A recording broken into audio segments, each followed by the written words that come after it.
Hey, you are listening to Intoit from Vulture, and we have got a lot of pop culture to talk about this episode. And by a lot of pop culture, I mean a lot of blue people. Avatar is back this weekend. I just saw it. I have thoughts. We're going to discuss it. We will talk later with a Vulture movie critic who says, actually, Avatar is good. Great, in fact, he argues. And even though Avatar is the butt of a lot of jokes, he says this movie kind of changed Hollywood. I will let him explain because I need to hear that reasoning. But first, a game.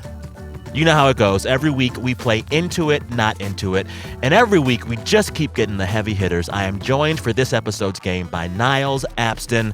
Niles, hello. Tell folks who you are.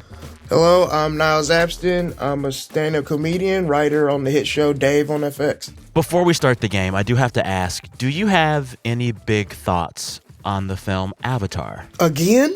Like we need another one? We're getting another one. Are you going to go see it? If somebody like rips it online, it's just like, dog, like I ask people all the time that like the first one. And I'm like, so what was your favorite scene in the first Avatar movie? And they're like, you know, the one that looks really good. And I'm like, you don't remember shit from the first movie, bro. Like, it just looked dope. Well, I'm happy to tell you that the new one is coming. I went to see it last night. We're going to talk with one of Vulture's film critics about the film and the franchise later. But I'm going to let you know first, before all of that, this movie, this new Avatar, it's 3 hours and 10 minutes long. Of course it is. He said that very matter-of-factly. Why, of course. James Cameron makes those movies for him, and then the rest of us just get to watch them. AKA suffer. Exactly. Anywho, this game is not about James Cameron. It's about you, Niles. We're going to play a game that I call Into It, Not Into It. Sounds great. It's really simple. I share 3 stories from the week of pop culture, the zeitgeist, and you just tell me if you're into those stories or not into those stories and why. At the end, I'll give you a score, tell you if you won, and it will all be based on my opinion of your opinions. Okay. All right. First, Niles, are you into or not into Dave Chappelle bringing Elon Musk out on stage during a comedy show he did in San Francisco a few days ago? Ladies and gentlemen, make some noise for the richest man in the world. Very not into it. Okay, that was very matter of fact. Tell me why. I mean, comedy at its core is you're supposed to make fun of the power structure. Nigga, you gonna bring the power structure and give it a microphone and put it on stage with you? Cheers and booze. So I heard about it. I heard he got booed. Then I watched the video. Dave Chappelle was calling Elon the N-word on the stage. Whatever. Look, motherfucker. This nigga is not even trying to die on Earth. Yeah, and it makes me feel like, does Elon say that shit with him, like when they not in public? Like, I feel like Elon probably gives him $60 million a nigga. And you know what, Niles? It's not enough. No, It is not it's enough. not. I will say, as much as I'm annoyed at Elon Musk right now for what he is doing to Twitter, it did feel good to see him get booed. So for that alone, I'm happy that Chappelle brought him on stage. That's interesting. Right? I get that. So after this all happened, he got booed for like 10 minutes. Elon later tweeted in response to a rando online. He wrote, technically, it was 90% cheers and 10% booze. Did you see that? Yeah, that's crazy that somebody that rich can't do math. You know what I'm saying? Because that is not what happened if you just watch the video. Apparently, though, all of this was about Chappelle trying to get Elon to Twitter unban his friend Talib Kweli. Right. Fuck that. I love how resolute you are in all of nothing this. Talib Kweli is important enough to bring him back on that app. Number 2, are you into or not into all of this AI portrait cartoon foolishness your friends are doing on Instagram? I'm so not into it, man. It's just like people were saying the government was tracking us and all this kind of stuff, and then now they just giving their face away. I don't understand. Like whenever these robot cops need to put a case on somebody, they just gonna go through the list of niggas. Well, I already got his face, so I'm just gonna say he did it. I think that's just how it's gonna work. I gotta say, I was maybe a little bit into it before I read up on it. For a second, I was like, let me try this. Let me, make myself pretty. Let me manifest my body dysmorphia. But then I read up on it, and this thing is called the Lensa AI portrait app. It costs money. Yep. It costs money. It was a Niles. dude buying AI pics, and he owed me money. Did you call him out? Yeah, I tweeted about him. What did you tweet? Please tell us. I just literally tweeted. I said, "There's a motherfucker out here buying AI pics, and he owed me money." Because I thought the shit was free. And then somebody told me, like, nah, you got to pay for it. And I'm just like, that just goes to show you, in America, if you think you're going to look hotter, you'll just, like, pay for it and give your information away. Do you know how much it costs? I think it was like $8 to $10. Oh, that's after the initial fee. So there's more fees on top of it, which I think are 8 or 10. But a year-long subscription to the app starts at $35.99. No way. Yeah, it costs $35. Does that make you even less into it or more into it? Even less into it. I'm out here putting comedy specials out for free, and they charging $35 for fake pictures. I'm doing it wrong. If you had to do it, what kind of cartoon AI thing would you want to be? I want to be a Pokemon. I want to be the very best. Tell me more, please. I mean, think about it. Whenever you feel like it, you frustrated, you just get to fight, and it's okay. You don't go to jail. Like, that shit dope. That's true. That's true. Do you Pokemon Go? No, but my roommate does it all the time. Like, we'll be going somewhere, and she'll just stop. I'm like, what are you doing? It's like, well, there's a rat-a-tat over here. I'm like, bro. Rat-a-tat. Rat-a-tat. It likes cheese, nuts, fruits, and berries. All right, we've got 2 no's. Here's the third. Are you into or not into Dyson, the vacuum people, launching air purifying headphones next year? I'm into it. Some of y'all apartments be stanky as fuck. I want to know if you're going to be into it after you see it, so I'm going to make you Google it right now. If you can, just Google Dyson air purifying headphones. DYSON. I want you to see it. Okay. Let's see what they look like. Oh, what the hell? Describe it for our listeners who can't see because of the podcast. It's like you got this like big mouthpiece on. It's like a grill guard. Yeah, and it's connected to the headphones. I guess is that to like, so you're not like inhaling the whatever it's spraying out. Is that how it works? So you're not into this? I think I'm still into it, man. You are. Yeah, because we need to purify the air a little more. You do know there's like a really cheap air purifying system available right now in the culture. It's called the face mask, and that's like $2. That's also true. Also, I don't think you know how much it costs yet. Guess how much this thing costs? $299. More. More than $299? Yes, my dog. More. Up. Go. Guess again. $600. Go more. Higher. Oh my God. $1,200. No, okay, less. It's like $950. That's crazy. All right, I'm not into it anymore. That's Let me tell you something. Go to the CVS, get you those cheap $12 Skull Candy earbuds, and then buy a few face masks. You're going to have this whole operation for less than $20. Okay? Look at that. All right, if Dyson makes everything, they make the vacuum, they make the hand dryer, they make the hair dryer, now they make the air purifying headphones, what do you want Dyson to make next? I feel like they would make like a dope ass like portable like neck or back massager. If you can power a vacuum, like you definitely could get this crink out my back. You know what I'm saying? A vacuum. Get it? Sorry. Nope, that was bad. Okay. I see you. I think this edition of the game has had more no's than any other edition of Into It, Not Into It. And for that reason alone, you are our contradictory king. You have won the game. Niles, congratulations. Thank you so much. I really appreciate that. If Elon is in an Avatar movie, what is his character? It's my last question for you. You know those characters in the movie that don't really serve any purpose, but they're like the evil villains, like Lackey, and all they do is just like repeat what the evil villain says. That's him. He gets killed in the first 40 minutes. There you have it, listeners.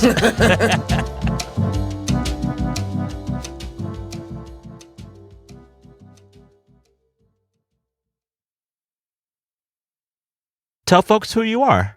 My name is Bilge Ebiri, and I am a film critic for New York Magazine and Vulture. And you buried the lead. You are perhaps Vulture and New York Magazine's biggest Avatar enthusiast slash defender. I guess that's probably true now. I feel like back in the day, Vulture was filled with Avatar nuts, but it's possible they've all left for greener pastures, and I'm the only one left. I have a lot of thoughts on Avatar. I went to see the new one last night and managed to stay awake the entire 3 hours and 10 minutes, which is more than I could say for my experience watching the first one many years ago. We're going to get to perhaps our differing viewpoints on this film and the franchise. But first, I want you to give me your top line thoughts on the Avatar franchise in like no more than 3 sentences. My Avatar elevator pitch, if you will, I guess. I would say that it's an environmental action movie series. And as such, it's probably the most personal thing that James Cameron has ever done. That's one sentence. That's one sentence. Because it carries within it the two extreme sides of his personality, which is the tough guy, gearhead, machine gun, warfare loving, macho, swaggery guy on the one hand, and on the other, the sea loving, vegan, environmentalist, flower child who just wants to be one with nature and the spirit world and believes that we're all connected. Okay. That felt like an addition to the first sentence. So if you have a little more, I will let you keep going. Well, I'm pretty good with run-on sentences, so I could probably find a way to do my whole review in 3 sentences, just with a lot of ands and semicolons. But I think it's also a way for him to connect with audiences in that way, because he's able to tell a sweet, corny story, but to do so in a way that also delivers, an exciting, spectacular action epic for audiences. I think my cat agrees as well, as you can hear him in the background. Yeah. And we should point out here, this central plot line, and there are no spoilers in this. You've seen it a bunch in movies. The humans, usually the white humans, bring their guns and their weapons and try to take over or invade a more peaceful, earth-focused land with native peoples. And we will show the sky people that they cannot take whatever they want. And that this is our land. Yeah, I mean, it is kind of that white savior narrative, which has been around for a long time. I would say that Avatar puts a bit of a new spin on it because of how much I think Cameron identifies with both worlds, because of these aforementioned sort of extreme hard, soft qualities that he has, but also because, in this case, what Jake Sully's character does is it's not so much his superiority that allows him to kind of thrive in this narrative. It's the fact that he is one of the invaders and he knows how their minds work and he knows what you need to do to defeat them. Look, at first, it was just orders. And then everything changed. Okay, I fell in love. I fell in love with the forest. With the Kaya people. With you. And at the end, he completely sheds his human self. I mean, he becomes one of the Na'vi. Yeah, he becomes one of the Na'vi. I mean, the thing I would say about Avatar is, I don't know that anybody walked out of Avatar in 2009 or whenever saying, "Boy, that Jake Sully sure showed those Na'vi how to do it." Like I think they walked out of it thinking, "Man, humans suck. The Na'vi are awesome." Yeah. I want to talk more about the defense of Avatar that you have written, because I've never read anything like it. Your thoughts on the franchise are pretty bullish on all things Avatar, the original, the new one, all of it. In September of this year, you wrote a piece called, quote, Sorry, but Avatar still rules. You said that James Cameron was, quote, cinema's master of the vibe shift. And then you said of the first movie that it left movie graveyards filled with wannabe blockbusters that couldn't live up to the promise of Avatar. Why are you that bullish on this movie in this franchise? Well, part of it was because I was trying to respond to this idea that it left no pop cultural footprint. And one of the things that happened in the wake of Avatar, there were a number of films that were imitating Avatar, whether it was trying to replicate the 3D or trying to kind of replicate the story. And a lot of those films flopped. They were unable to do that. In fact, 3D, for like, if you remember, for like 2 or 3 years after Avatar, I hated movie it. I was hated released it. in 3D. I hated it. Oh my God. And it was horrible. And what I was trying to say there was, you can also gauge the importance of something by the sheer amount of imitators that failed to accomplish what it did. So that's kind of what I was noting there. It's funny when I think of like the after effects of Avatar, all I think of is how Zoe Saldana then went on to play a green alien, which I found funny. But what were all of the movies that came in Avatar's wake trying to be new 3D Avatar? Take us back.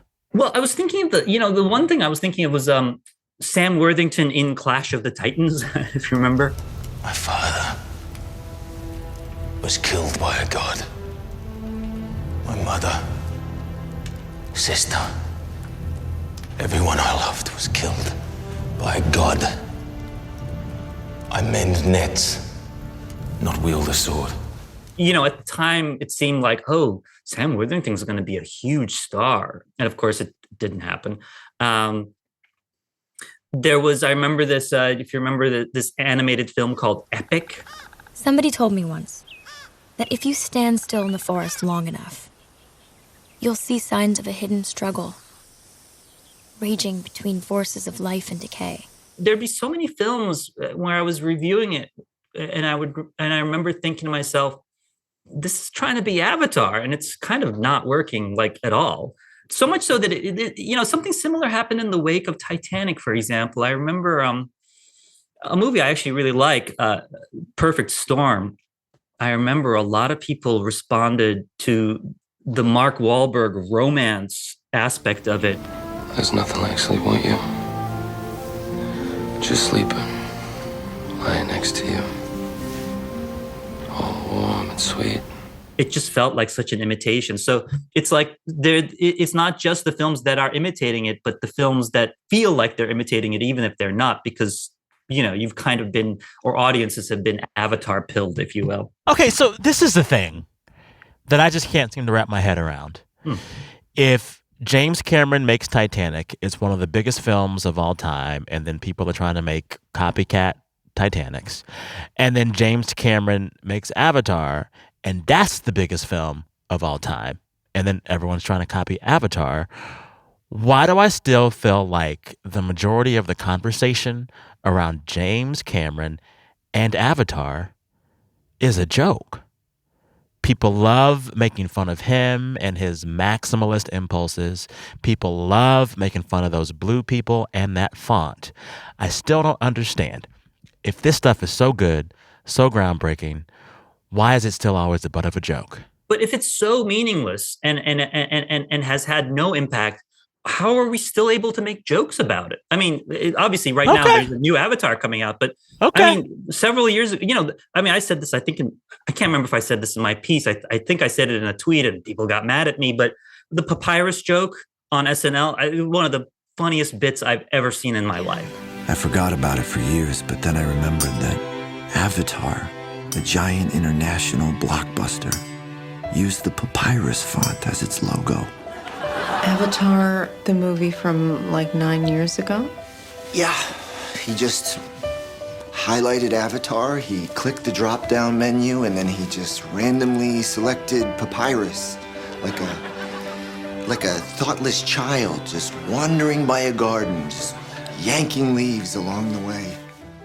how many movies can you make that bit about? I mean, when that bit was on SNL, it had been how many years since Avatar had come out? How many films that old can you make that Name skit the about? font. Well, no, it's true. I cannot name a font of any other movie. I'll give you that. I'll give you that. Okay. You're saying that James Cameron's haters are his motivators, that we hate him because we ain't him, and that all talk is good talk. All press is good press. All right. Yeah, I think also James Cameron leans into this slightly ridiculous quality. I mean, he's kind of self-important, but I think he's very aware of how he comes off. I think his whole thing is, again, the macho bluster side of him, which is, and he did this with Avatar too. Remember, in the run-up to Avatar, before it came out, was a joke. I mean, I remember I was making fun of this, his Comic-Con appearances, and then they released some early footage, which actually looked kind of terrible. We've done everything from figure out the ecology, the composition of the atmosphere, the geography, all the different species of animals and plants, to the Na'vi people, their culture, their history, their language. Dr. Paul Frommer, who is the head of linguistics at USC, or was at the time, spent 2 years working on the language and created a little Berlitz course for all the actors. And I mentioned this in my piece at the time, which, the New Yorker profile, which just seemed like he had completely lost his mind. Oh my God, read that line from the New Yorker profile, because you wrote it in your piece, and I was like, oh, that's wild. Can you pull that up? I'll bleep out the the expletive. That effing rocks. Oh, just say it, Bilge. Just say it. That fucking rocks. You can do it. That fucking rocks. Look at the gill-like membrane on the side of the mouth. It's transmission of light. All the secondary color saturation on the tongue and that maxilla bone. I love what you did with the translucent on the teeth and the way the quadrate bone racks the teeth forward. This is a creature that I believe we see all of 45 seconds in the movie. Can I give you my theory of this new film and then a little bit more of my theory of James Cameron? Sure. First big takeaway. This is a visual spectacle. It's beautiful. It is a visual achievement. What he's doing with these computers, it's crazy. There were moments where I just paused to marvel at the way the fake water splashed. Like, it's that good. But besides that, and after that, the negatives kind of start to rack up. This movie is 3 hours and 10 minutes long. No. Don't do that. The plot is not that involved to where it needs 3 hours and 10 minutes to lay it out. I don't need an hour in Whale World to get that the water is beautiful, I also think that, and this is my larger beef, I think, with Avatar, it's really hard to take the earnest moments earnestly because so much of the stuff in the movie itself leans comical. The font is funny. The dreadlocks on the Na'vi people, especially when you think of which characters get to have them and which do not, it's funny. The proportions of the blue people, it's a little funny. This film is already earnest enough to be mocked, but it's also weird and strange looking enough to be hilarious in a way that I don't think James Cameron wants. That said, I don't think he cares, and that's the point. But whenever I wanted to really, really fully root for this movie, I got tired because it was too long, or I laughed at things I shouldn't have been laughing at.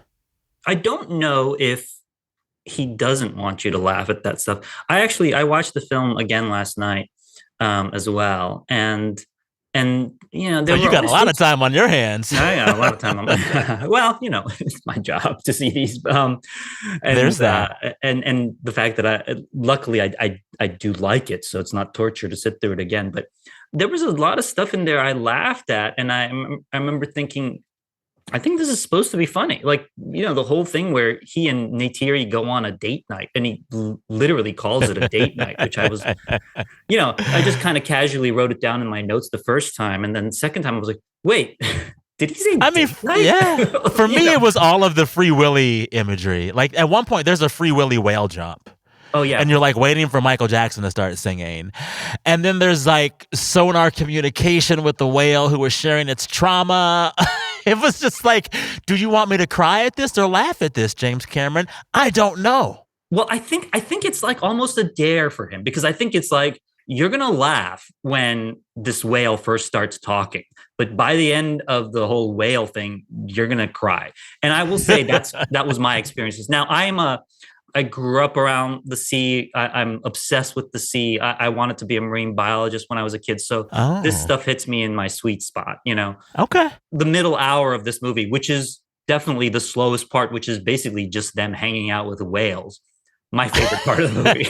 I mean, it could have been 7 hours. I would still be there watching it. Great whales, beautiful whales. They're gorge. But it's a whole hour up in there. It is. It's a lot of whale. It is a lot of whale, and if you don't like whales, it's gonna be rough. But it's also. I mean, I thought. You mentioned the effects. The effects are. I mean, they're so spectacular that you forget their effects. I mean, that was my experience. At one point last night, can I tell you, full to God honest. There's like one of the scenes where there's like these butterflies flying around in the 3D. One of them was flying around, and then I tried to swat at it. I thought it was a bug outside of my face. Bilge, not even lying. I swatted at the 3D butterfly because I thought it was in front of me. That's the magic of Avatar. I mean, yeah, it really is. I still have not wrapped my head around the fact that this stuff doesn't exist. None of this stuff exists. Like, they created all this stuff in a computer. That's insane. Last question for you. And actually, you pick the question that you want to answer based on how you think this film will do. Okay. If this movie succeeds, what is the lesson the rest of Hollywood should take from James Cameron? Or if this movie fails, what is the lesson James Cameron should take from Hollywood? If it succeeds, I think the lesson one can take is, don't be afraid to take the time and the effort you need to do something right. I mean, this film has been delayed for so long, and obviously it's a very elaborate, technologically complicated project. But one of the things I've discovered over the years in sort of, especially when I do some of my oral histories of like Disney movies and things like that, the release dates can be so ironclad because, they've got the Happy Meals and all, they've got all these corporate partners that are getting their products ready. So it takes a lot to be able to move a release date. But, because Cameron has kept such tight control over the whole thing, they're ready when he's ready. And I think that that's an important lesson that Hollywood can learn. As far as what James Cameron can learn if the film flops, well, I think what he can learn is that, people aren't always going to be there for him, for his visions. But he learned that, with The Abyss, which at the time was like the most ambitious film he'd ever made and was kind of a flop.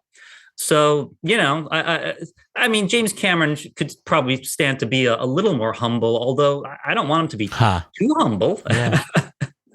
I will say, I think, like, for me, if not a lesson, what I'm taking from my Avatar experience is that, like, if you have the ability and the wherewithal and the budget to make the thing that you want to make exactly the way you want to make it, then do that. Life is too short. You want to make some tall blue aliens frolicking with the whales? If someone's going to pay for that, do it. I don't know. It's like James Cameron and those blue Smurf people are just telling me to do exactly what the hell I want to do. I want to avatar my life, if that makes sense. Seize the day. Seize the day. Carpe freaking diem. Thank you, James. Thank you, Bilge, for doing the work of watching this film more than once and for talking with me and our listeners about it. I appreciate you. Thank you, Sam. Thanks again to Bilge Ebiri. Go check out all of his stuff over at Vulture, but be sure to read his Avatar essay from this September. It is called Sorry, but Avatar Still Rules. Can't say I agree, but it's a good read. It's a good read. Thank you, Bilge.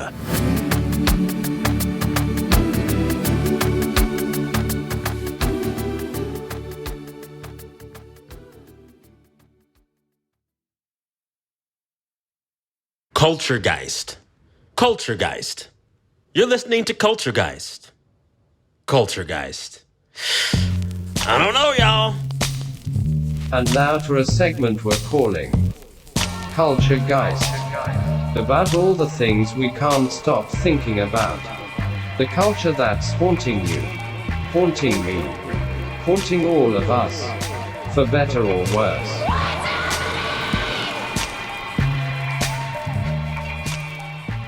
My name is Gabi Grossman. I'm a producer on this here podcast, Intoit. And this time of year, you know, the seasons are changing. The tree in Rockefeller Center is being lit. And it has me thinking about the amazing performance that took place 15 Christmases ago when Ashley Tisdale performed at the Rockefeller Center Christmas lighting, and she performed Last Christmas.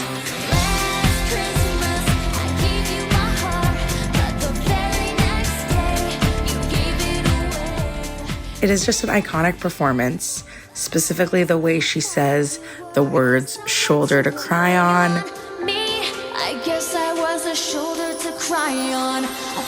Her choreography, she's having her full pop girl moment. And Ashley, never stop Christmasing. We love you for it. Thank you. La, la, la, la, la. Happy holidays! Hey, Sam. This is Monica in Portland, Oregon.